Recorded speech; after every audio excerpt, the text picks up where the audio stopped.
엄마, 요즘 시니어 파크 골프 유행하던데 한번 가봐. 이혼 5년째 저는 혼자가 편하다고 말하는 사람이 됐습니다. 그래야 덜 초라해 보이니까요. 그런데도 딸이 등을 떠밀듯 모임을 권하던 날, 제 마음 한쪽이 이상하게 흔들렸습니다. 그냥 앉아만 있다 오면 되지. 그렇게 스스로를 달랬어요. 첫날, 누가 제 옆으로 와서 묻더군요. 오늘 처음 오셨어요? 말투가 지나치게 다정했습니다. 저는 남자랑 엮이기 싫었습니다. 그래서 그 사람을 끊으려고 일부러 여자 회원 쪽으로 먼저 다가가 배우고 친해졌습니다. 남자랑 거리를 두기 위한 제 나름의 안전장치였죠. 그런데 이상하게 제가 피할수록 그 사람은 더 안전한 방식으로 제 옆에 들어왔습니다. 무리 속에서 선 넘지 않는 척하면서요. 그 친절은 정말 호의였을까요? 아니면 제가 모르는 의도가 있었던 걸까요? 오늘 끝까지 들으시면 무리 속 친절이 어떻게 저를 안심시키고 결국 결정을 밀어버렸는지 알게 되실 거예요. 그리고 어느 지역에서 시청하고 계신지 댓글 한 번씩만 남겨주세요. 여러분의 이야기도 듣고 싶습니다. 그럼 지금부터 제 이야기를 있는 그대로 들려드릴게요. 저는 김미선, 올해 67입니다. 이혼한 지 5년쯤 됐어요. 딸은 서울에서 직장 다니고 저는 경기도 외곽 아파트에서 혼자 살았죠. 혼자 사는 게 편하다고 말했습니다. 실은 그 말로 제 초라함을 가리고 있었던 건데요. 어느 날 딸이 전화를 했어요. 엄마, 요즘 시니어 파크 골프 유행하던데 한번 가봐. 딸은 제가 집에만 있는 게 걱정됐나 봅니다. 저는 괜찮다고 했죠. 근데 며칠 뒤에도 또 그 다음 주에도 똑같은 말을 하더라고요. 그래서 결국 나가기로 했습니다. 사실 나가고 싶지 않았어요. 새 사람들 만나는 게 두려웠죠. 제가 뭐라고 말을 걸까, 어색하게 서 있으면 어쩌나 그런 생각들이 머릿속에서 맴돌았습니다. 그래도 딸 말을 자꾸 무시할 수도 없어서 운동화 끈을 단단히 묶고 집을 나섰어요. 모임 장소는 동네에서 차로 10분 거리였습니다. 주차장에 내리니까 벌써 사람들이 모여 있더라고요. 저는 가방끈을 꽉 쥐고 천천히 걸어 들어갔어요. 누가 저를 쳐다볼까 싶어서 시선을 바닥에만 두고 걸었죠. 의자에 앉았습니다. 주변 사람들은 다들 아는 사람끼리 모여서 얘기하고 있었어요. 저는 그냥 가방을 무릎에 올려놓고 앉아 있었죠. 시작하면 뭐라도 하겠지, 그렇게 생각하면서요. 그때였습니다. 누군가 제 옆으로 다가와서 물었어요. 오늘 처음 오셨어요? 남자 목소리였죠. 고개를 들어보니 60대 후반쯤 돼 보이는 남자가 웃으면서 서 있더라고요. 말투가 너무 부드러웠어요. 눈빛도 지나치게 친절했습니다. 저는 본능적으로 경계했죠. 네, 처음입니다. 짧게 대답하고 시선을 돌렸어요. 그런데 그 사람은 물러나지 않았습니다. 여기 자주 오시면 좋아요. 사람들 다 좋거든요. 그러면서 자기 이름을 말하더라고요. 저는 고개만 끄덕였어요. 그 사람이 공 이야기를 꺼냈습니다. 처음엔 어려워도 금방 익숙해지실 거예요. 제가 도와드릴게요. 저는 속으로 생각했죠. 왜 이렇게 빨리 붙지? 뭔가 불편했습니다. 그래서 짧게만 대답했어요. 네, 알겠습니다. 모임이 시작됐습니다. 사람들이 공을 치기 시작했고 저도 따라서 쳐봤어요. 서툴렀죠. 공이 엉뚱한 데로 갔습니다. 그때마다 그 남자가 옆에서 말을 걸었어요. 괜찮아요. 천천히 하시면 돼요. 저는 고맙다고 말했지만 마음속으로는 거리를 두고 싶었습니다. 쉬는 시간이 됐어요. 사람들이 의자에 앉아서 물을 마시고 있었죠. 그 남자가 다시 제 옆으로 왔습니다. 자주 나오실 거예요? 집은 이 근처세요? 생활 쪽으로 질문을 섞더라고요. 저는 짧게만 대답했어요. 네, 근처에요. 그리고 시선을 피했습니다. 그 순간 저는 결심했습니다. 남자랑 엮이지 말자. 전 남편 생각이 스쳤어요. 처음엔 다 괜찮았죠. 근데 시간이 지나면서 모든 게 달라졌습니다. 그래서 이번엔 절대 그러고 싶지 않았어요.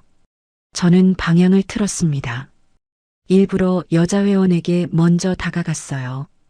저 처음이라 잘 모르는데 이거 좀 알려주세요. 여자 회원은 친절하게 웃으면서 설명해줬죠.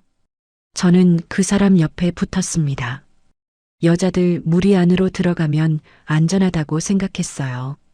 그날 이후로 저는 그 여자 회원과 자주 얘기했습니다.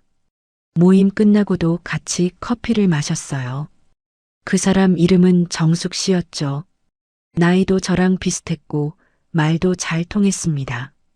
저는 속으로 안도했어요. 이제 남자랑 단둘이 엮일 일은 없겠지.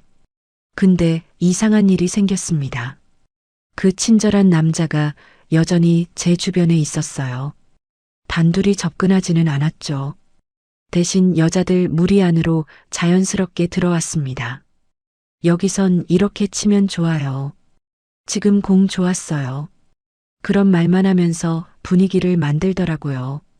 저는 불편하지 않았습니다. 오히려 안전하다고 느껴졌어요. 무리 속에 있으니까요. 그 사람도 선을 넘지 않는 것 같았고요. 그래서 경계를 조금씩 풀었습니다. 정숙 씨가 말했어요. 저분 원래 저래. 사람 참 잘 챙겨. 다른 여자 회원들도 고개를 끄덕였죠. 저는 그 말을 듣고 생각했습니다. 무리에서 인정받는 사람은 괜찮을 거야. 그렇게 제 경계는 더 낮아졌어요. 한 달쯤 지났습니다. 저는 모임에 꾸준히 나갔어요. 정숙 씨랑 친해졌고 다른 여자 회원들과도 인사를 나눴죠. 그 남자는 여전히 무리 안에 있었습니다. 가끔 저한테 말을 걸었지만 부담스럽지 않았어요. 여러 사람 앞에서 하는 말이었으니까요. 어느 날 모임이 끝나고 정숙 씨랑 커피를 마셨습니다. 그때 정숙 씨가 조심스럽게 말을 꺼냈어요. 미선 씨, 저 남자분 너 좋아하는 것 같아. 저는 깜짝 놀라서 물었죠. 왜요? 정숙 씨가 말했습니다. 나한테 내 얘기 물어봤어. 저는 바로 잘랐어요. 난 남자 관심 없어. 정숙 씨는 알겠다며 웃었죠. 저도 웃었습니다. 근데 집에 돌아오니까 마음이 이상했어요. 제가 한 말이 확신이 아니라 방어였다는 걸 느꼈습니다. 그날 밤 저는 잠을 잘 못 잤어요. 계속 그 남자 얼굴이 떠올랐습니다. 친절했던 목소리, 부드러웠던 눈빛. 저는 베개를 뒤집으면서 생각했죠. 아니야, 나는 혼자가 편해. 그런데 제 마음 한쪽이 흔들리고 있었습니다. 남자를 피하려고 만든 안전장치가 왜 오히려 그 남자를 더 가까이 부를까요? 2달째가 됐습니다. 저는 정숙 씨랑 거의 매일 붙어 다녔어요. 모임에서 늘 옆자리에 앉았고 끝나고도 같이 커피를 마셨죠. 정숙 씨 말로는 저랑 있으면 편하대요. 저도 그랬습니다. 그 남자는 여전히 무리 안에 있었어요. 단둘이 접근하지 않았죠. 오히려 여자 회원들 사이에서 자연스럽게 말을 섞더라고요. 날씨 얘기, 공 얘기, 간단한 농담. 그런 것들만 했습니다.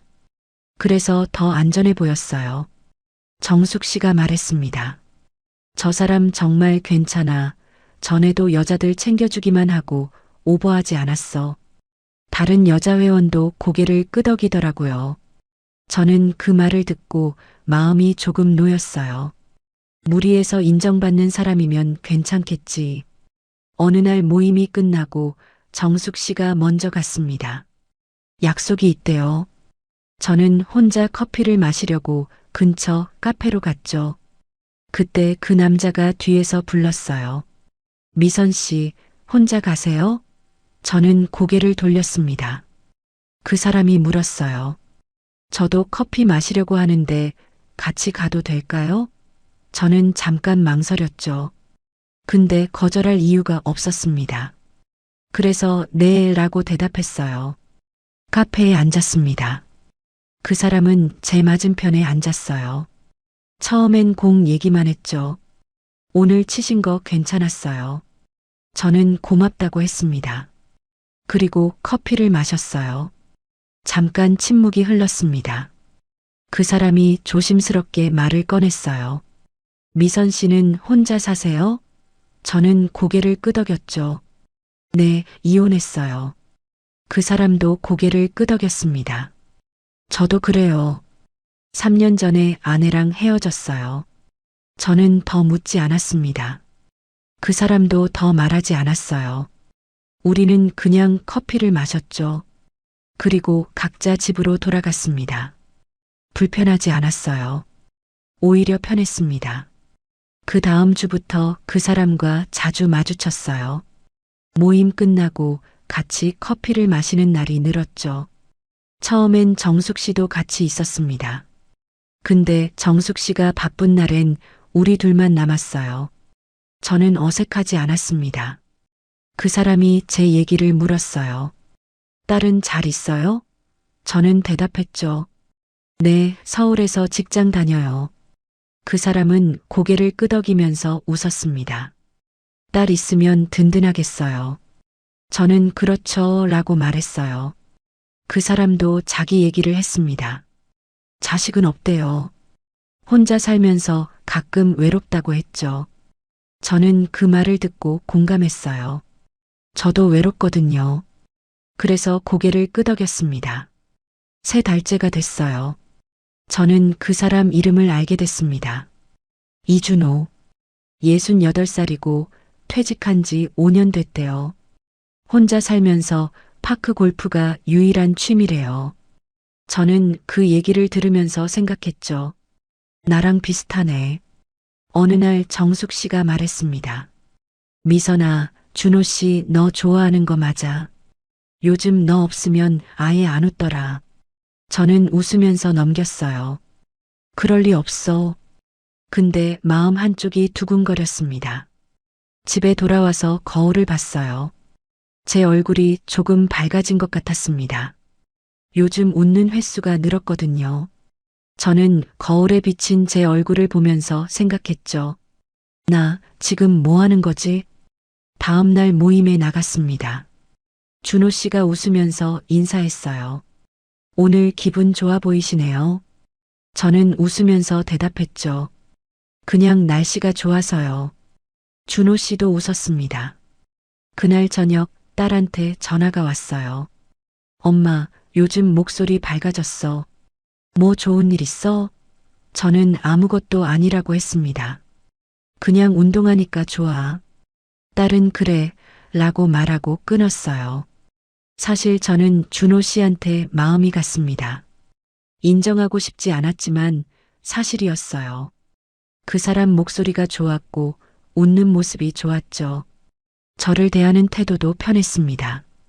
무리 속에서 천천히 다가온 친절이 이제는 제 마음까지 녹인 거예요. 4달째가 됐습니다. 준호 씨가 조심스럽게 제안했어요. 미선 씨, 다음 주에 시간 되면 같이 영화 볼까요? 저는 잠깐 망설였죠. 근데 거절할 이유가 없었습니다. 네, 좋아요. 그렇게 대답했어요. 영화를 봤습니다. 끝나고 밥도 먹었어요. 준호 씨는 계속 제 얘기를 들어줬죠. 저도 준호 씨 얘기를 들었습니다. 우리는 편하게 얘기했어요. 어색하지 않았습니다. 집에 돌아오는 길에 정숙 씨한테 전화가 왔어요. 오늘 준호 씨랑 영화 봤다며? 저는 어떻게 알았냐고 물었죠. 정숙 씨가 웃으면서 말했습니다. 준호 씨가 나한테 먼저 말했어. 너무 좋았대. 저는 얼굴이 빨개졌어요. 그날 밤 저는 생각했습니다. 나 이 사람 좋아하는 거 맞네. 인정했어요. 더 이상 부정할 수 없었습니다. 그 사람이 좋았고 같이 있으면 편했어요. 혼자보다 나았습니다. 5달째가 됐어요. 준호 씨가 말했습니다. 미선 씨, 우리 사귀는 거 맞죠? 저는 웃으면서 고개를 끄덕였어요. 네, 그런 것 같아요. 준호 씨도 웃었습니다. 정숙 씨한테 말했습니다. 나 준호 씨랑 사귀게 됐어. 정숙 씨가 박수를 쳤어요. 진작 그럴 줄 알았어. 너희 둘 잘 어울려. 저는 웃었죠. 고마워. 딸한테는 말하지 않았습니다. 아직 이르다고 생각했어요. 나중에 천천히 말하면 되지. 그렇게 생각했습니다. 무리 속에서 안전해 보이는 친절은 정말 안전한 걸까요? 준호 씨랑 사귄 지 석 달쯤 됐을 때였습니다. 우리는 주말마다 만났어요. 영화도 보고 밥도 먹었죠. 준호 씨는 항상 제 말을 들어줬습니다. 불편한 적이 없었어요. 그런데 어느 날 밤 혼자 누워 있는데 문득 전 남편 생각이 났습니다. 전 남편도 처음엔 괜찮다부터 말했지. 그 한 줄이 머릿속에 박혔어요. 저는 이불을 덮으면서 생각했죠.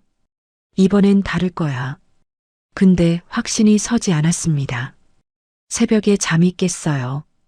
천장을 보다가 화장실에 갔죠. 거울에 비친 제 얼굴을 봤습니다. 주름이 깊어진 게 보이더라고요. 저는 찬물로 얼굴을 씻으면서 생각했어요.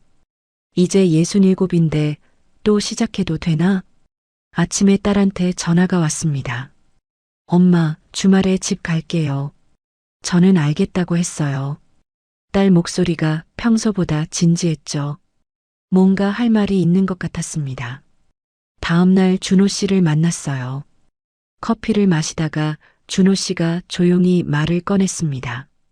미선 씨, 우리 이제 좀 더 진지하게 생각해 볼까요? 저는 커피잔을 내려놓았어요. 준호 씨 눈빛이 진지했습니다. 저는 가슴이 두근거렸어요. 근데 동시에 불안했죠. 준호 씨가 이어서 말했습니다. 제 생각에는 우리 재혼하면 어떨까요? 재혼이라는 말을 듣는 순간 머리가 복잡해졌어요. 준호 씨가 덧붙였습니다. 부담되면 천천히 생각하셔도 돼요. 근데 저는 미선 씨랑 제대로 함께하고 싶어요. 저는 그 말을 듣고 잠깐 생각했죠. 준호 씨는 제 눈치를 봤습니다. 손가락으로 커피잔을 만지작거리면서요. 미선 씨 대답 기다릴게요. 그렇게 말하더라고요. 저는 조심스럽게 입을 열었어요. 준호 씨, 저도 좋은데 조건이 있어요. 준호 씨가 고개를 끄덕였습니다. 말씀하세요. 뭐든 들을게요. 목소리가 진지했어요. 저는 천천히 말했습니다. 생활비는 각자 내요. 제 돈은 제가 관리하고 싶어요. 준호 씨는 바로 대답했어요. 좋아요. 그렇게 해요. 너무 쉽게 받아들이더라고요. 저는 이어서 말했죠. 그리고 방도 각자 써요. 제 공간이 필요해요. 준호 씨가 웃으면서 대답했습니다. 당연하죠. 미선 씨 편한 대로 하세요. 저는 그 대답이 고마웠어요. 동시에 묘하게 불편했습니다. 왜 이렇게 모든 조건을 다 받아들이지? 저는 속으로 생각했어요. 근데 물어보지 않았습니다. 준호 씨가 제 손을 잡았어요. 미선 씨, 조건 다 좋아요. 미선 씨가 편하면 저도 행복해요. 그날 집에 돌아오는 길, 버스 안에서 계속 생각했습니다. 재혼이라는 게 뭘까? 전 남편이랑 살던 게 떠올랐어요. 처음엔 좋았죠. 근데 시간이 지나면서 모든 게 제 몫이 됐습니다. 이번엔 다를까? 집에 도착해서 불을 켰습니다. 텅 빈 거실이 보이더라고요. 저는 소파에 앉아서 한참을 있었어요. 혼자 사는 게 편하다고 말했었죠. 근데 외로웠습니다. 준호 씨랑 있으면 따뜻했어요. 며칠 뒤 딸이 집에 왔습니다. 저는 조심스럽게 말을 꺼냈어요. 딸아, 엄마가 요즘 만나는 사람이 있다고 했잖아. 딸이 고개를 끄덕였습니다. 네, 파크 골프에서 만났다고 했죠. 저는 숨을 들이쉬고 말했습니다. 그분이랑 재혼하려고 해. 딸이 놀라서 저를 쳐다봤어요. 잠깐 침묵이 흘렀죠. 그러더니 딸이 단칼에 말했습니다. 엄마, 이제 좀 쉬려고 하는데 또 재혼을 해? 목소리가 차갑지는 않았지만 단호했어요. 저는 당황해서 말했습니다. 근데 딸아, 엄마도 외로워. 준호 씨는 좋은 사람이야. 딸이 한숨을 쉬었습니다. 딸이 물었어요. 엄마, 혼자 사는 게 제일 편하다고 했잖아요. 전에 그렇게 말했잖아요. 저는 입을 다물었습니다. 딸 말이 맞았어요. 제가 그렇게 말했었죠. 저는 변명하듯 말했습니다. 근데 딸아, 친구들이랑 있는 것만으로는 부족해. 딸이 제 손을 잡았어요. 엄마, 전 남편 때 얼마나 힘들어 했는데. 또 그러고 싶어요? 저는 고개를 저었습니다. 아니야. 준호 씨는 달라. 조건도 다 들어줬어. 딸이 물었죠. 무슨 조건이요? 저는 설명했습니다. 생활비 각자 내고 방도 각자 쓰고. 딸이 말했습니다. 그런 조건이 지켜질까요? 처음엔 다들 그렇게 말해요. 저는 대답했어요. 이번엔 다를 거야. 딸이 한숨을 쉬었습니다. 엄마 하고 싶은 대로 하세요. 근데 나는 반대예요. 딸이 일어나서 가방을 챙겼어요. 저는 말했습니다. 딸아, 화났어? 딸이 고개를 저었어요. 아니요. 그냥 걱정돼요. 그리고 문을 열고 나갔습니다. 저는 텅 빈 거실에 혼자 남았어요. 며칠 동안 고민했습니다. 준호 씨한테 뭐라고 말해야 할지. 근데 준호 씨를 만날 때마다 마음이 편했어요. 이 사람이랑 있으면 좋겠다는 생각이 들었죠. 2주일쯤 지나서 준호 씨를 만났습니다. 공원 벤치에 앉았어요. 저는 말을 꺼냈습니다. 준호 씨, 저 생각해 봤어요. 준호 씨가 제 눈을 봤습니다. 눈빛이 기대에 차 있었어요. 저는 천천히 말했습니다. 재혼해요. 준호 씨가 환하게 웃었어요. 정말요? 미선 씨, 고마워요. 저는 웃으면서 대답했죠. 근데 조건 지켜주세요. 준호 씨가 제 손을 잡았습니다. 당연하죠. 약속했잖아요. 생활비 각자 내고 방도 각자 쓰고 다 지킬게요. 저는 그 말을 믿었어요. 준호 씨 눈빛이 진지했거든요. 정숙 씨한테 전화했습니다. 정숙아, 나 준호 씨랑 재혼하기로 했어. 정숙 씨가 놀라면서 소리쳤어요. 진짜? 축하해. 근데 딸은 뭐래? 저는 한숨을 쉬면서 대답했죠. 딸은 반대해. 근데 내 인생이잖아. 정숙 씨가 잠깐 침묵하더니 말했습니다. 맞아. 내가 행복하면 되지. 근데 미선아, 조심해. 재혼은 신중해야 해. 저는 알겠다고 했어요. 근데 정숙 씨 말이 마음에 걸렸습니다. 혼인신고 날이 정해졌습니다. 구청에 갔어요. 준호 씨랑 나란히 앉아서 서류를 작성했죠. 손이 떨렸습니다. 준호 씨가 물었어요. 긴장돼요? 저는 고개를 끄덕였습니다. 서류를 제출했어요. 담당 공무원이 축하한다고 말했죠. 저는 웃으면서 고맙다고 했습니다. 밖으로 나오는데 햇빛이 눈부셨어요. 준호 씨가 말했습니다. 미선 씨, 이제 우리 부부예요. 저는 준호 씨를 봤습니다. 웃고 있었어요. 저도 웃었습니다. 근데 가슴 한쪽이 무거웠어요. 이게 맞는 걸까? 그런 생각이 스쳤죠. 이사 날이 정해졌습니다. 준호 씨 집으로 가기로 했어요. 준호 씨는 2층짜리 빌라에서 살았죠. 제 짐을 싸면서 거울을 봤습니다. 이번엔 잘할 수 있을 거야. 스스로에게 다짐했어요. 이사 가는 날 딸이 도와주러 왔습니다. 말은 별로 없었어요. 짐만 옮겼죠. 다 옮기고 나서 딸이 말했습니다. 엄마, 힘들면 언제든 나한테 연락해요. 잊지 마세요. 저는 고개를 끄덕였어요. 알았어. 딸아, 걱정하지 마. 엄마 괜찮을 거야. 딸이 제 손을 꽉 잡았습니다. 그리고 돌아갔어요. 저는 딸의 뒷모습을 보면서 눈물이 날 것 같았습니다. 딸이 가고 나서 준호 씨 집안을 둘러봤습니다. 깨끗했어요. 준호 씨가 미리 청소해뒀나 봐요. 저는 2층 방으로 올라가서 짐을 풀었습니다. 제 공간이 생겼다는 게 안심됐어요. 첫날 저녁 준호 씨가 물었습니다. 저녁 뭐 먹을까요? 저는 냉장고를 열어봤어요. 재료가 좀 있더라고요. 제가 해드릴게요. 그렇게 말했습니다. 부엌에 서서 밥을 하는데 마음이 복잡했어요. 벌써 시작이네. 이게 맞나? 근데 이미 혼인신고까지 한 일이었죠. 저는 국을 끓이고 반찬을 내놓았습니다. 준호 씨가 맛있게 먹었습니다. 역시 집밥이 편해요. 미선 씨 요리 솜씨 좋네요. 저는 웃으면서 들었어요. 근데 설거지를 하는데 준호 씨는 거실에서 텔레비전을 보고 있었습니다.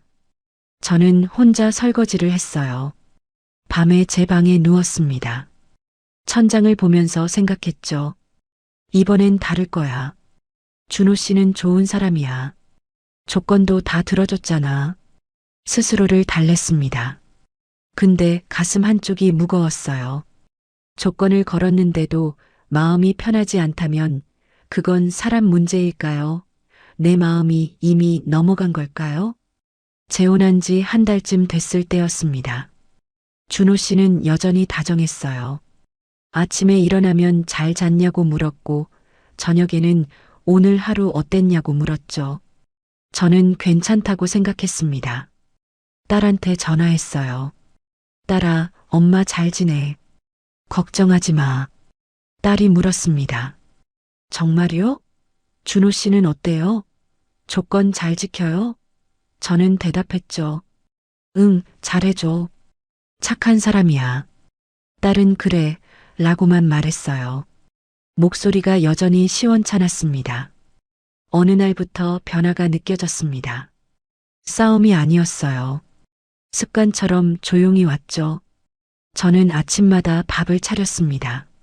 준호 씨는 식탁에 앉아서 기다렸어요. 처음엔 제가 먼저 시작했는데 어느새 당연한 일이 됐습니다. 어느 날 아침 피곤해서 늦게 일어났어요. 거실에 나가니까 준호 씨가 식탁에 앉아 있었습니다. 신문을 보고 있더라고요. 저를 보더니 물었어요. 아침은요? 저는 지금 할게요 라고 대답했습니다. 부엌으로 가서 서둘러 밥을 차렸어요. 손이 바빠졌죠. 국을 데우고 계란을 부치고 김치를 꺼냈습니다. 준호 씨는 여전히 신문을 보고 있었어요. 저는 밥을 차려놓고 말했습니다. 다 됐어요. 준호 씨가 신문을 접고 식탁으로 왔습니다. 역시 집밥이 편해요. 재혼하길 잘했어요. 미선 씨가 있으니까 좋네요. 저는 웃으면서 들었어요. 근데 마음 한쪽이 무거웠습니다. 밥을 먹고 나서 설거지를 하는데 준호 씨는 거실로 갔습니다. 텔레비전을 켜더라고요. 저는 싱크대 앞에 서서 설거지를 했어요. 물소리만 들렸습니다. 저는 그때 생각했죠. 재혼 전에 했던 조건은 어디 갔지? 설거지를 다 하고 거실로 나왔습니다. 준호 씨가 물었어요. 다 했어요? 저는 네 라고 대답했죠. 준호 씨는 고맙다는 말도 없이 텔레비전만 봤습니다. 저는 소파 구석에 앉았어요. 며칠이 지났습니다.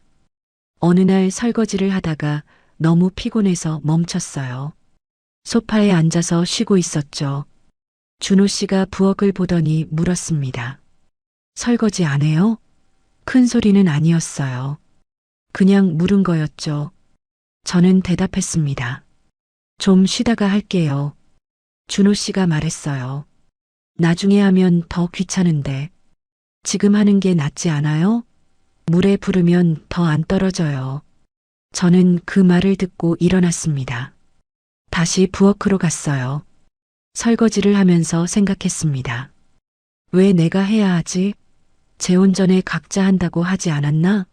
근데 입 밖으로 말은 안 나왔어요. 그냥 설거지를 끝냈습니다. 손이 거칠어지는 게 느껴졌어요. 2달째가 됐습니다. 준호 씨는 약을 챙기지 않았습니다. 혈압약이었어요. 어느 날 아침 준호 씨가 약통을 보더니 말했습니다. 오늘 약 안 먹었네. 깜빡했네요. 그러면서 웃었어요. 저는 물었습니다. 매일 먹어야 하는 거 아니에요? 건강에 안 좋잖아요. 준호 씨가 대답했죠. 그렇긴 한데 자꾸 깜빡해요. 혼자 살 때도 그랬어요. 저는 그럼 제가 챙겨드릴게요 라고 말했습니다. 준호 씨가 고맙다고 했어요. 그날부터 준호 씨 약을 챙기기 시작했습니다. 아침마다 물과 함께 내놓았어요. 준호 씨는 고맙다는 말만 했죠. 먹는 건 제가 챙겨줘야 먹었습니다. 제가 안 챙기면 안 먹었어요. 어느 날 아침 제가 약을 안 챙겼어요. 깜빡했죠. 준호 씨가 물었습니다. 오늘 약은요? 저는 깜짝 놀라서 부엌으로 갔습니다. 약을 가져다 드렸어요. 죄송해요. 깜빡했어요. 준호 씨가 웃으면서 말했습니다. 미선 씨가 챙겨줘야 제가 먹죠. 당신이 안 챙기면 저 못 먹어요. 농담처럼 한 말이었어요. 근데 저는 무거웠습니다. 책임이 느껴졌죠. 제가 안 챙기면 준호 씨 건강이 나빠질 텐데. 그날 이후로 절대 약을 깜빡하지 않았습니다. 매일 아침 챙겼어요. 준호 씨는 당연하다는 듯이 받아 먹었죠. 고맙다는 말도 이제 안 했습니다. 습관이 된 거예요. 석 달째가 됐어요. 정숙 씨한테 전화가 왔습니다. 미선아, 요즘 왜 안 나와? 모임에서 내가 없으니까 심심해. 다들 너 궁금해해. 저는 대답했어요. 요즘 좀 바빠서 다음에 나갈게. 근데 사실은 나가고 싶었습니다. 집에만 있으니까 답답했거든요. 저는 준호 씨한테 조심스럽게 말했어요. 오늘 모임 나가도 돼요? 오랜만에 정숙 씨 보고 싶어서요. 준호 씨가 창밖을 보더니 말했습니다. 오늘은 그냥 쉬어요. 저는 물었죠. 왜요? 날씨 좋은데요. 준호 씨가 대답했어요. 바람 차요. 미선 씨 요즘 피곤해 보이던데 감기 걸리면 어떡해요? 제가 걱정돼서 그래요. 저는 괜찮다고 말했습니다. 저 괜찮아요. 근데 준호 씨가 고개를 저었어요. 오늘은 집에 있어요. 몸 관리해야죠. 부부니까 서로 걱정하는 거 당연한 거예요. 저는 그 말을 듣고 입을 다물었습니다. 한 번만 접으면 되겠지. 다음 주에도 나가려고 했어요. 준호 씨한테 말했죠. 오늘은 날씨 정말 좋은데 나가도 돼요? 준호 씨가 말했습니다. 오늘도 바람 불던데요. 뉴스에서 봤어요. 그냥 집에서 쉬는 게 낫지 않아요? 저는 또 접었습니다. 알겠어요. 준호 씨가 웃으면서 말했어요.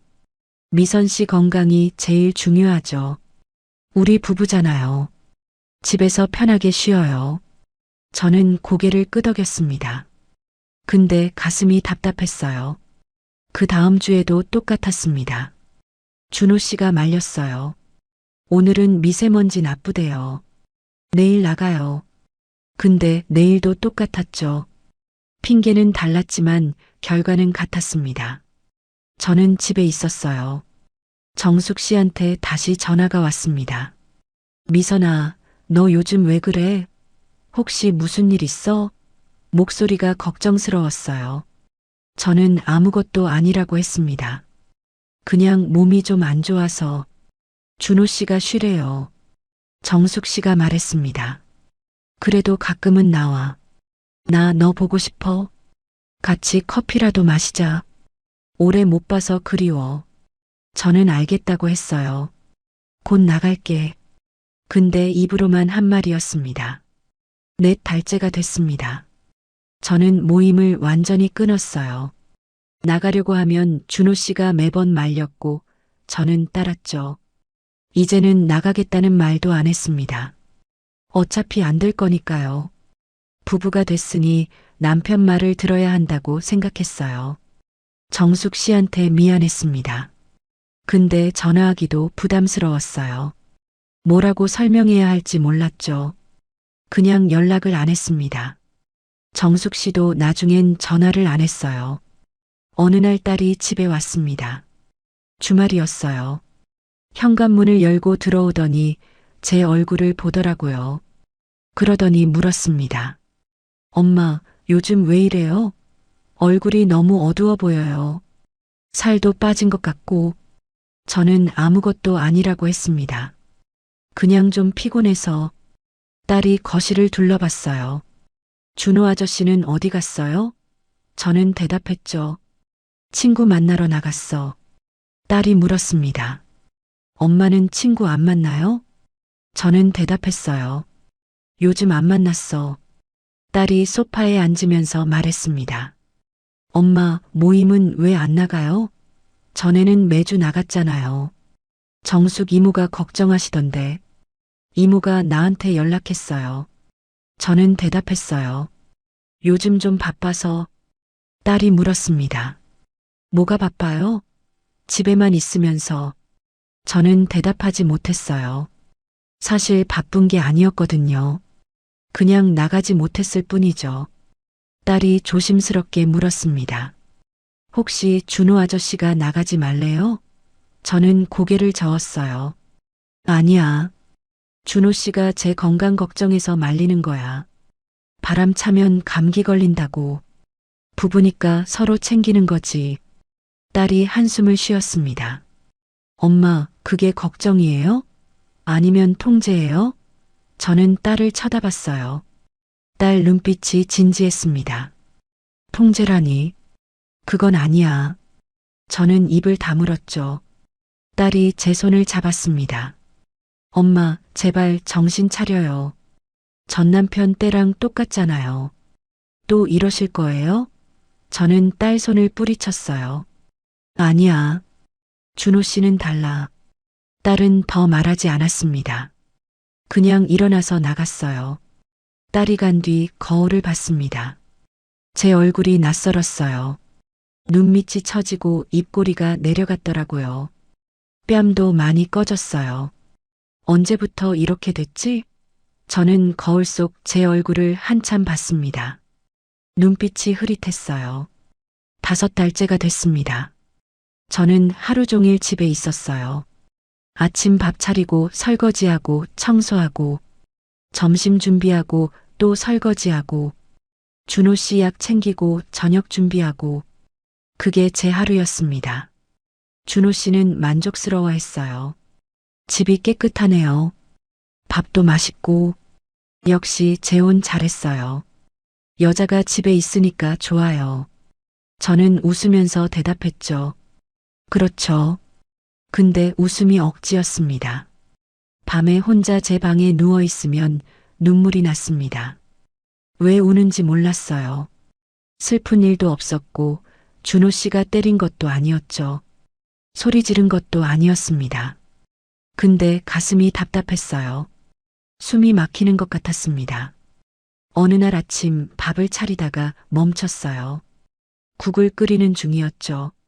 저는 가스레인지 앞에 서서 생각했습니다. 이게 맞나? 재혼 전에 약속한 조건은 다 어디 갔지? 전 남편 때랑 뭐가 다르지? 얼굴만 다를 뿐 제가 하는 일은 똑같았습니다. 밥하고 설거지하고 청소하고 상대방 건강 챙기고 제 시간은 없었어요. 제 공간도 사라졌습니다. 저는 국을 끄고 거실로 나왔어요. 준호 씨가 물었습니다. 밥은요? 저는 대답했죠. 지금 할게요. 다시 부엌으로 갔습니다. 국을 다시 끓이면서 눈물이 났어요. 소리 없이 울었습니다. 이게 재혼이구나. 도장만 찍었을 뿐인데 밖에서 그토록 친절하던 사람은 왜 집에서는 움직이지 않는 사람이 됐을까요? 6달째가 됐을 때였습니다. 저는 거울을 보다가 결심했어요. 이렇게 살 순 없다. 재혼했지만 이혼해야겠다고 생각했죠. 싸우고 싶지 않았습니다. 그냥 조용히 정리하고 싶었어요. 어느 날 아침 준호 씨한테 말했습니다. 저 딸네 집에 며칠 다녀올게요. 딸이 좀 힘들대요. 준호 씨가 신문을 보다가 고개를 들었어요. 언제 가요? 목소리가 평소와 달랐습니다. 저는 대답했죠. 오늘 점심에 갈게요. 이틀이면 올게요. 준호 씨는 잠깐 저를 보더니 고개를 끄덕였어요. 그래요. 조심히 다녀와요. 저는 짐을 쌌습니다. 많지 않았어요. 옷 몇 벌만 가방에 넣었죠. 딸네 집에 도착했습니다. 딸이 문을 열어줬어요. 엄마, 갑자기 왜? 제가 힘들다고 한 적 없는데. 저는 대답했죠. 그냥 딸 보고 싶어서. 딸은 의아한 표정이었지만 더 묻지 않았습니다. 안으로 들어오라고 했어요. 밤에 딸이랑 얘기했어요. 조심스럽게 말을 꺼냈죠. 딸아, 엄마가 생각 좀 해봤어. 딸이 물었습니다. 무슨 생각이요? 저는 한참을 망설이다가 말했어요. 준호 씨랑 이혼할까봐. 딸이 놀라면서 물었습니다. 진짜요? 왜요? 무슨 일 있었어요? 얼굴이 확 밝아졌어요. 저는 고개를 저었습니다. 싸운 건 아니야. 그냥 이게 아닌 것 같아서. 딸은 제 손을 잡았습니다. 엄마, 잘 생각하셨어요. 다음 날 아침 정숙 씨한테 전화했어요. 오랜만이었죠. 정수가 나야.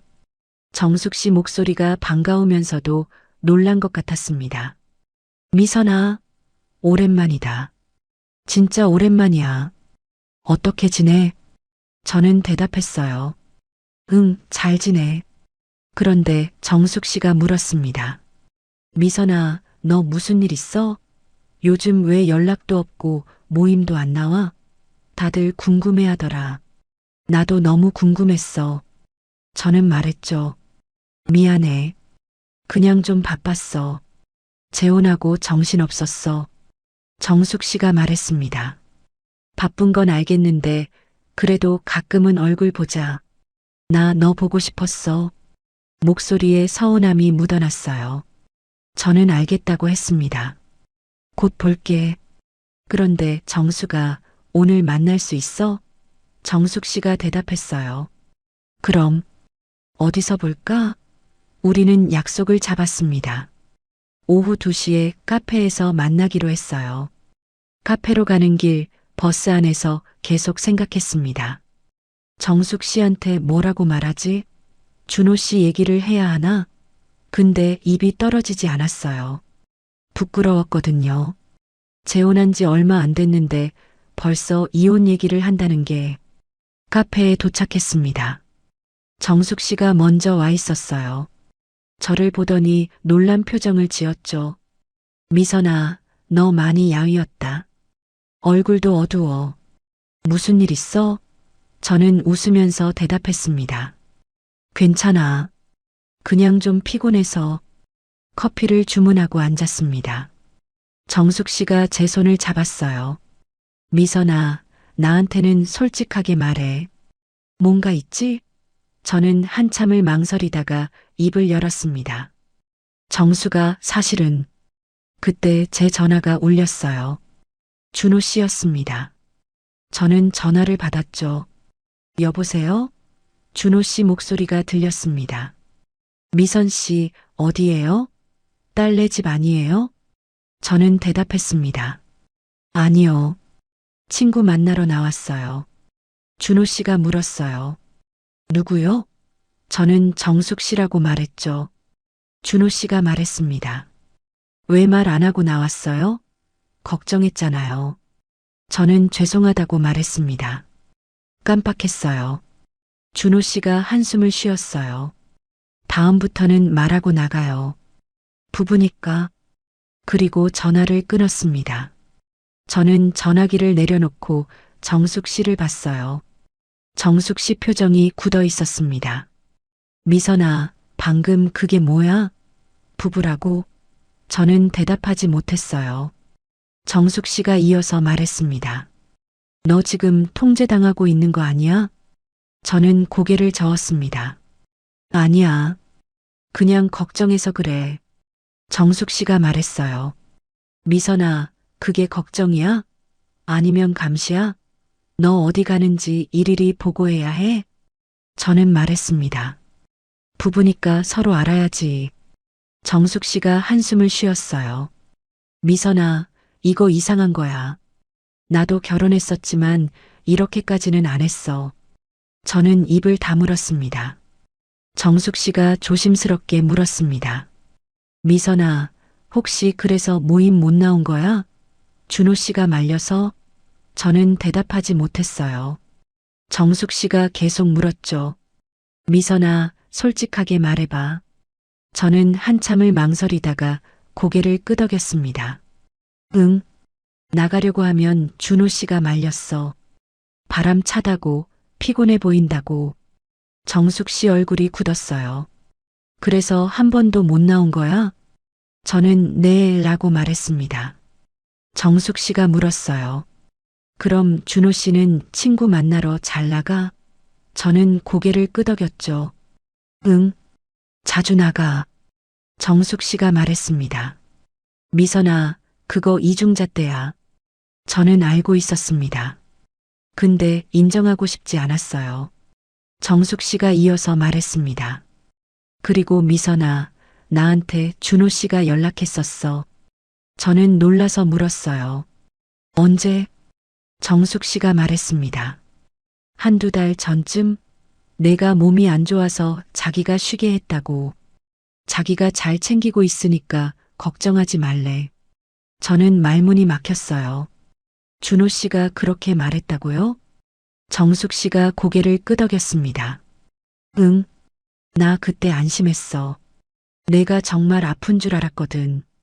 근데 지금 보니까 아픈 게 아니었잖아. 준호 씨가 나가지 못하게 막은 거잖아. 저는 눈물이 날 것 같았습니다.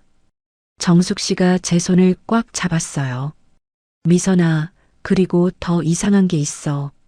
준호 씨가 나한테 내 대신 말한 거야. 너한테 물어보지도 않고. 저는 고개를 끄덕였습니다. 알아. 나도 나중에 알았어. 정숙 씨가 말했습니다. 미선아, 그건 통제야. 내 입을 막은 거야. 내가 직접 말할 기회를 빼앗은 거라고. 저는 눈물이 났습니다. 정숙 씨가 휴지를 건네줬어요. 미선아, 울지 마. 정신 차려. 저는 눈물을 닦으면서 말했습니다. 정수가 나 이혼하려고 해. 정숙 씨가 놀라면서 물었습니다. 진짜? 저는 고개를 끄덕였어요. 응. 이렇게는 못 살겠어. 정숙 씨가 말했습니다. 잘 생각했어. 미선아, 빨리 나와. 늦기 전에. 저는 알겠다고 했습니다. 정숙 씨가 물었어요. 준호 씨한테 언제 말할 거야? 저는 대답했죠. 돌아가면 말할게. 정숙 씨가 걱정스러운 표정으로 말했습니다. 혹시 모르니까 딸한테도 미리 말해도. 카페를 나와서 딸한테 전화했습니다. 딸아, 나야. 딸이 대답했어요. 엄마, 왜요? 저는 말했습니다. 나 오늘 준호 씨한테 이혼 얘기할 거야. 딸이 놀라면서 말했어요. 진짜요? 오늘이요? 저는 네 라고 대답했습니다. 더 이상 못 참겠어. 딸이 말했어요. 엄마, 조심하세요. 혹시 모르니까 나한테 바로 전화하세요. 저는 알겠다고 했습니다. 걱정하지 마. 버스를 타고 준호 씨 집으로 돌아갔습니다. 가는 내내 긴장됐어요. 뭐라고 말해야 하지? 준호 씨가 화내면 어떡하지? 근데 돌아가야 했습니다. 이대로는 안 되니까요. 집에 도착했습니다. 문을 열고 들어갔어요. 준호 씨가 거실에 앉아 있었습니다. 왔어요? 저는 네 라고 대답했죠. 준호 씨가 물었습니다. 정숙 씨는 잘 있어요? 저는 대답했습니다. 네, 잘 있어요. 준호 씨가 말했어요. 다음부터는 나가기 전에 말해요. 걱정됐잖아요. 저는 알겠다고 했습니다. 근데 속으로는 생각했죠. 왜 말해야 하지? 저녁을 먹었습니다. 준호 씨는 평소처럼 텔레비전을 봤어요. 저는 설거지를 했죠. 설거지를 하면서 계속 생각했습니다. 지금 말할까? 아니면 내일 말할까? 근데 오늘 말하기로 결심했어요. 설거지를 끝내고 거실로 나왔습니다. 준호 씨가 텔레비전을 보고 있었어요. 저는 소파에 앉았습니다. 준호 씨, 할 말이 있어요. 준호 씨가 저를 봤습니다. 무슨 일이에요? 저는 입을 열려고 했습니다. 근데 말이 안 나왔어요. 목이 막힌 것 같았죠. 준호 씨가 물었습니다. 왜요? 뭔데요? 저는 숨을 들이쉬고 말했습니다. 저 이혼하고 싶어요. 준호 씨가 놀라서 저를 쳐다봤습니다. 뭐라고요? 저는 다시 말했어요. 이혼하고 싶어요. 준호 씨가 텔레비전을 껐습니다. 갑자기 왜요? 무슨 일 있어요? 저는 대답했습니다. 이렇게는 못 살겠어요. 준호 씨가 물었어요. 뭐가 문제예요? 제가 뭘 잘못했어요? 저는 말했습니다. 재혼 전에 약속한 거 있잖아요. 생활비 각자 내고 방도 각자 쓰고. 준호 씨가 말했습니다. 그거야 처음에만 그랬지. 부부가 됐는데 그렇게 살 수는 없잖아요. 저는 고개를 저었어요. 아니에요. 약속은 약속이에요. 근데 지금은 다 제가 하잖아요. 준호 씨가 물었습니다. 뭐요? 저는 말했습니다. 밥하고 설거지하고 청소하고 다 제가 해요. 준호 씨 약도 제가 챙기고요. 준호 씨가 말했어요. 그게 문제예요? 그런 게 생활이죠. 저는 그 말을 듣고 가슴이 철렁했습니다. 생활이라고요? 준호 씨한테는 당연한 거였어요. 저는 이어서 말했습니다. 그리고 모임도 못 나가게 하잖아요. 매번 말리잖아요. 준호 씨가 대답했습니다. 그건 미선 씨 건강 걱정해서 그런 거예요. 바람 차면 감기 걸리고.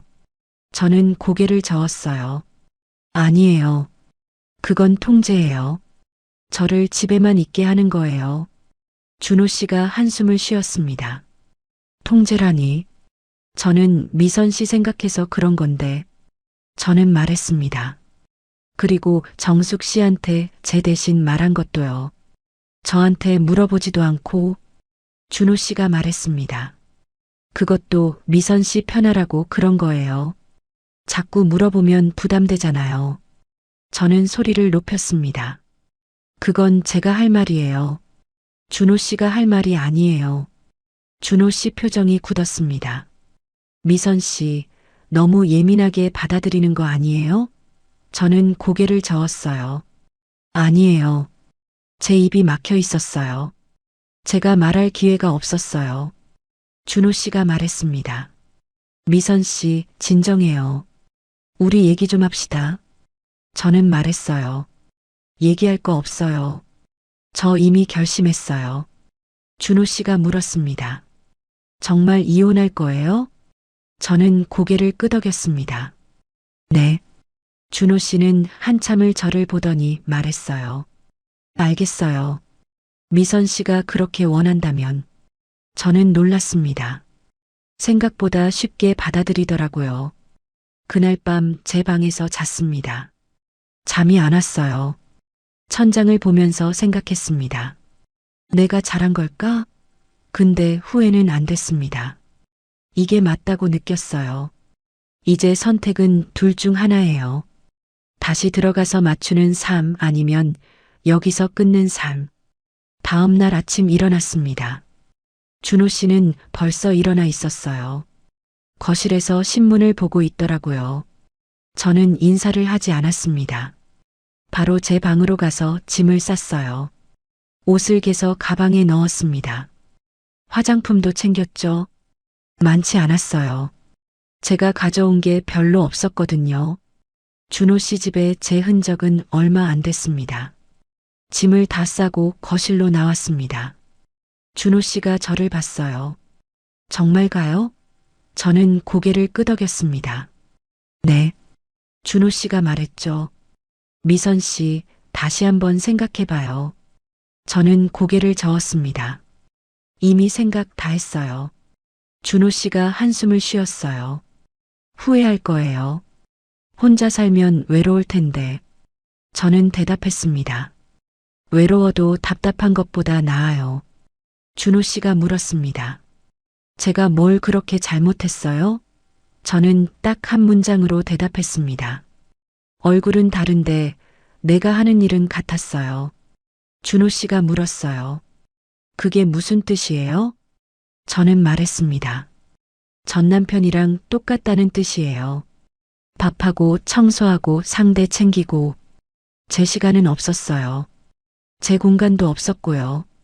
준호 씨가 입을 열려다 다물었습니다. 저는 가방을 들고 현관으로 갔습니다. 신발을 신었어요. 준호 씨가 말했습니다. 미선 씨, 정말 후회 안 해요? 저는 돌아보지 않고 대답했어요. 안 해요. 그리고 문을 열었습니다. 밖으로 나왔습니다. 햇빛이 눈부셨어요. 저는 한참을 서 있었습니다. 자유로웠어요. 가슴이 뻥 뚫린 것 같았죠. 버스 정류장으로 걸어갔습니다. 딸한테 전화했습니다. 딸아, 나 나왔어. 딸이 놀라면서 물었어요. 진짜요? 지금 어디예요? 저는 버스 타고 가는 중이라고 했습니다. 딸이 말했어요. 우리 집으로 와요. 딸네 집에 도착했습니다. 딸이 문을 열어줬어요. 저를 보더니 안아줬습니다. 엄마, 잘하셨어요. 저는 딸 품에 안겨서 울었어요. 눈물이 계속 났습니다. 딸이 제 등을 두드려줬죠. 며칠 동안 딸네 집에 있었습니다. 딸은 저를 혼자 두지 않았어요.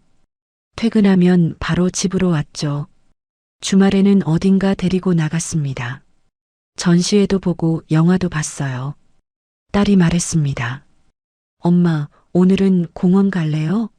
저는 좋다고 했어요. 우리는 같이 공원을 걸었습니다. 날씨가 좋았어요. 바람이 시원했죠. 저는 걸으면서 생각했습니다. 이게 자유구나. 일주일쯤 지나서 정숙 씨한테 전화했습니다.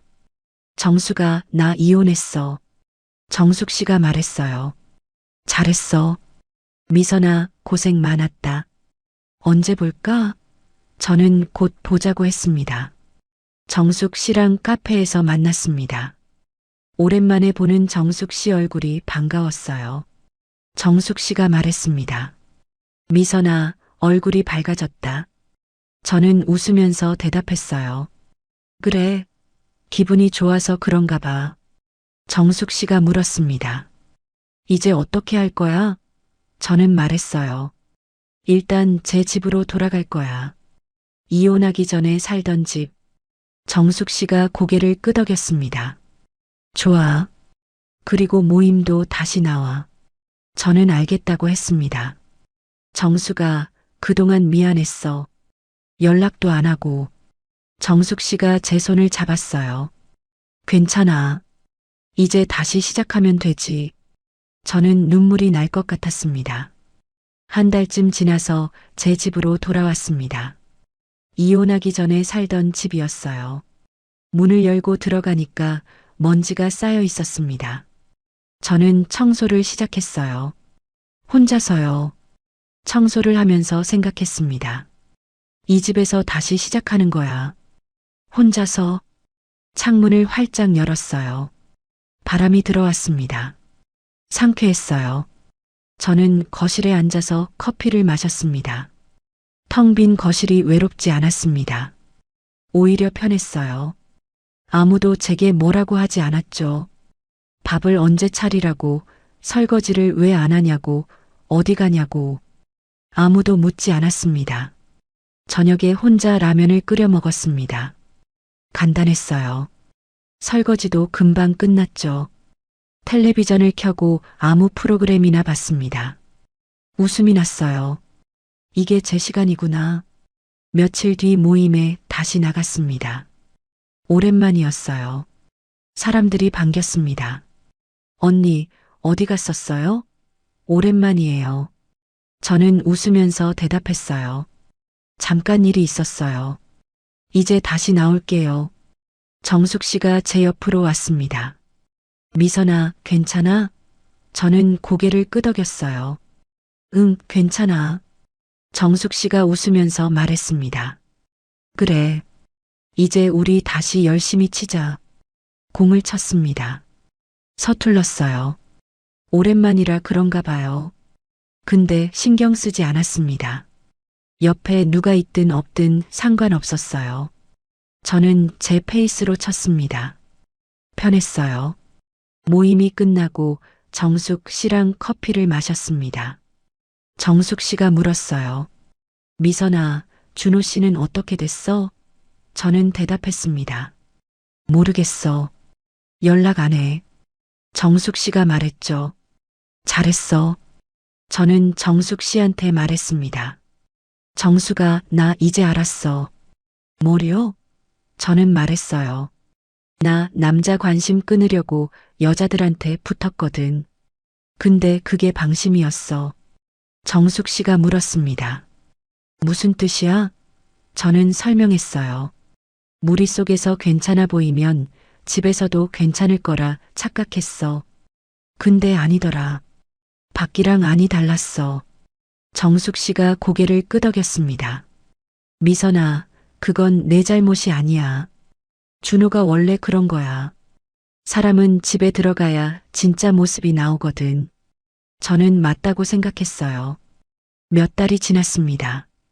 저는 규칙적으로 모임에 나갔어요. 정숙 씨랑 자주 만났죠. 가끔 다른 여자 회원들이랑도 밥을 먹었습니다. 편했어요. 아무 부담 없었죠. 어느 날 모임에서 남자 한 분이 말을 걸었습니다. 오늘 공 잘 치시네요. 저는 웃으면서 대답했어요. 감사합니다. 그리고 바로 돌아섰습니다. 더 이상 기대지 않기로 했거든요. 집에 돌아와서 저녁을 먹었습니다. 혼자서요. 김치찌개를 끓였어요. 간단했죠. 맛있었습니다. 설거지를 하면서 창밖을 봤어요. 해가 지고 있었습니다. 아름다웠어요. 밤에 소파에 앉아서 책을 읽었습니다. 오랜만이었어요. 재혼하고 나서는 책 읽을 시간이 없었거든요. 이제는 있었습니다. 제 시간이 생겼어요. 어느 날 딸이 전화했습니다. 엄마, 다음 주에 영화 보러 가요. 저는 좋다고 했어요. 뭐 볼 건데? 딸이 말했습니다. 엄마가 고르세요. 저는 웃었습니다. 딸이랑 영화를 봤습니다. 재미있었어요. 끝나고 밥도 먹었죠. 딸이 말했습니다. 엄마, 요즘 진짜 밝아 보여요. 저는 대답했어요. 그래, 엄마 기분 좋거든. 딸이 웃으면서 말했습니다. 이제 혼자 사는 게 정말 편하시죠? 저는 고개를 끄덕였어요. 응, 이번엔 진짜 그래. 딸도 고개를 끄덕였습니다. 다행이에요. 요즘 저는 혼자 사는 게 정말 편합니다. 아침에 일어나서 제가 먹고 싶은 거 먹어요. 설거지도 제 페이스대로 하죠. 누구 눈치 안 봅니다. 누구를 챙기지도 않아요. 청소도 제 마음대로 해요. 하고 싶을 때 하고 안 하고 싶으면 안 해도 됩니다. 아무도 뭐라고 안 해요. 이게 자유구나 싶었습니다. 가끔 외로울 때가 있습니다. 근데 답답하지는 않아요. 외로움은 제가 선택할 수 있는 거니까요. 나가고 싶으면 나가면 되고 안 나가고 싶으면 집에 있으면 됩니다. 제 마음대로예요. 정숙 씨가 요즘 자주 만나자고 합니다. 저도 좋아요. 우리는 커피도 마시고 밥도 먹고 산책도 해요. 이야기를 나누죠. 편합니다. 부담이 없어요. 모임에서 새로운 사람들을 만났습니다. 다들 좋은 사람들이에요. 저는 그냥 인사만 나눕니다. 깊게 들어가지 않아요. 거리를 유지하죠. 그게 편합니다. 어느 날 거울을 봤습니다. 제 얼굴이 밝아진 게 보이더라고요. 눈빛도 살아났어요. 주름은 여전했지만 표정이 달랐습니다. 저는 거울 속 제 얼굴에 웃으면서 말했습니다. 수고했어. 딸이 주말에 집에 왔습니다. 엄마, 오늘 뭐 할래요? 저는 말했어요. 그냥 산책이라도 하자. 딸이 좋다고 했죠. 우리는 같이 나갔습니다. 공원을 걸으면서 딸이 말했습니다. 엄마, 행복해 보여요. 저는 웃으면서 대답했어요. 응, 엄마 행복해. 딸도 웃었습니다. 우리는 계속 걸었어요. 저는 파크 골프를 끊지 않았습니다. 여전히 나가요. 다만 이제는 누구한테도 기대지 않고 제 페이스로 칩니다. 정숙 씨랑 같이 치고 끝나면 커피 마시고 집에 와요. 준호 씨는 모임에 나오지 않았습니다. 들은 바로는 저희 일이 소문으로 퍼졌다고 해요. 그 이후로 모습을 보이지 않더라고요. 저는 신경 쓰지 않았습니다. 제 일상이 돌아왔습니다. 밤에 창밖을 봤습니다. 달이 떠 있었어요. 밝았죠. 저는 달을 보면서 생각했습니다. 나 잘 살고 있어. 이제는 확신할 수 있었어요.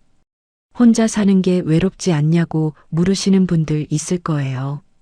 외롭습니다. 근데 답답하지 않아요. 제가 선택할 수 있으니까요. 그게 자유예요. 오늘 이야기 끝까지 들어주셔서 고맙습니다. 구독해 두시면 다음 사연도 과장 없이 있는 그대로 더 친절하게 들려드릴게요.